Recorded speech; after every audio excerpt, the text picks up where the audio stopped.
G'day, this is Jared from Irrigation. Today I'm going to be talking about making your garden smarter.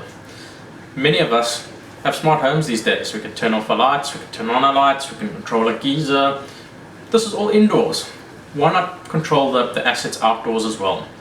During this lockdown period, like many of us, I've had plenty of time on my hands, so I've developed a range of products that can help you maintain, control and conserve the assets and money that you pour into your garden. Let's kick this off. So nowadays we turn off our lights using Google. Okay Google, turn off my lights. Lights go off. Alright, turning off 6 lights. Okay Google, turn on the lights.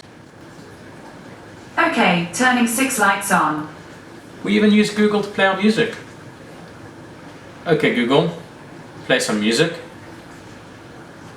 Playing some music on Google Play Music. Not a bad song choice given the topic. Talking about chameleons, talking about gardens. Google's obviously cleverer than I thought. Okay Google, turn off the music. Many of us even invested in installing home filtration systems during the day zero crisis in Cape Town. How many of you actually know what's going on with your filtration systems? Filtration guy came along, installed it, all looks neat, tidy, does the job, but are you sure? Wouldn't you want to, with your family's health at risk, be able to monitor and control your filtration system and know what's going on with it from your cell phone, for example? As I was saying, I developed a range of products during the lockdown period, all of which can assist in monitoring your filtration systems, monitoring your pumps, helping you out in your garden. Yeah, I'm going to show you a couple of the things that I've managed to do.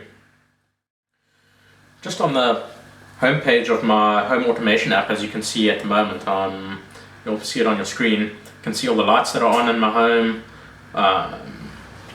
Karma Chameleon that was playing on the radio earlier, etc. And the list of plants that have issues. So let's jump into that right away. So I've got several pot plants around my home, and they're all getting monitored from my home automation system. Over here we can see their moisture level, the temperature, how much light they're receiving, how much fertilizer they've got, and the battery power of the sensor. All of this can then be tied into automations to your irrigation system, so they can get watered when they're dry. You can then get notifications of any problems that you might be having with your plants. This is especially important when you've got a green wall. Green walls are notoriously difficult to maintain. They've got tiny little pockets that dry out really quickly, and then the plants die. Have an early warning system, or at least a system whereby when the pockets are dry, it activates the irrigation system automatically. This is not difficult in today's times with the Internet of Things. We've got products here that can solve this problem. Moving along. Another common feature in a lot of gardens is pumps. Borehole pumps, well point pumps, booster pumps, filtration pumps. All of these are expensive pieces of equipment. Wouldn't you want to be able to protect this investment? Control the investment, get notifications when there's problems, etc.? Yes, of course you would. So here we go. I'm going to show you what it looks like when we monitoring pumps. Over here is a well point pump that frequently dry runs, that frequently loses prime. But if you're not in your garden all the time, next thing you know, garden's not getting watered, you don't know why, etc. Get an early warning system with the Internet of Things. This system monitors the well point, knows exactly the status. It automatically tries to recover the well point after a dry run fault. If it fails, it sends a notification to your cell phone.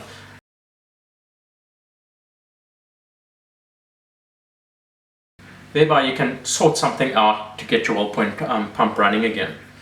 It even has electricity usage statistics. On a day-by-day basis, we can see how much electricity it's used and how long it's run for. This gives us a good indication of when the pump's in need of a service. All pumps have a working lifespan, so Once it's run for X amount of hours, we know that pump should probably go in for a service.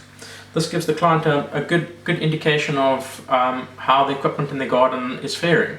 Also, it gives a good indication of how much electricity it's using. That way you can better budget your electricity usage for the month. Know where your electricity is going. Here's another good example. Here is a borehole that feeds a filtration system, and it provides water for an estate with 10 houses for their gardens. It is critical that this borehole works all of the time. Otherwise, firstly, the filtration system goes down, they don't have drinking water. Secondly, they don't have water to 10 gardens. Knowing full well how much money people pour into their gardens, it is critical that the watering system works properly all of the time. This is a good monitoring system to do that. And again, over here we can see electricity usage and how long the pumps have been running for. I have notifications set up. As soon as there's a problem with the borehole, I get notified, client gets notified. We can then action a solution before the gardens in the estate take strain. Absolutely critical in these sorts of situations. Another thing I'd like to show you is how many of you installed filtration systems during the day zero drought problem that we faced here in Cape Town? And how many of you now have the problem when Eskom goes down that you got no water in the house? How many of you have been caught in the shower with no water? Yeah, we can solve the solution with an automatic transfer system. As soon as Eskom goes down, it transfers onto municipal water. It's still important to have your proper backflow prevention installed by a registered plumber, but at least this then can transfer you onto municipal and you don't get caught in the shower with no water. I think this is a great solution. Take a look here. Shows you at the moment that the filtration system is off. We can manually turn it on. There we go. Filtration is on. Auto changeover is on. Essentially how it works is it detects a pressure loss on your pump side and then automatically changes over to municipal. At the same time you get a notification to let you know that you're back onto municipal and either there's a problem that you need to sort out or Eskom has gone down. Either way you can deal with the issue at hand.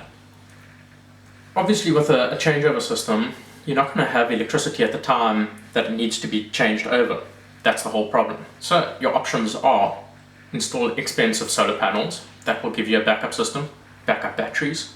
Alternatively, in the case here, we've used something similar to what an alarm system uses. Small backup battery that automatically changes over your water back to municipal. It even has monitoring here, so you can see the state of your batteries. Know the voltage, that they're full, charging, etc. And how wonderful would it be that it automatically transfers you back onto municipal in the event of a fault. Another important thing to be able to monitor, in my opinion, is your tank volume. Here on the home screen of this particular dashboard, we can see that the tank volume is 5.5%. Important information can be gleaned from this. We can see on the tank dashboard how fast the water is being let out of the tank, how fast the water is coming into the tank, and this will work for any size tank, this system. So you'll know precisely at any time of day how much water is in your tank. And I think that about concludes today's video. I hope you found that this video was insightful and that you could possibly see a use case for some of these products in your own home. Let us know how we can assist you. Contact Irrigation. That's all for now. Cheers.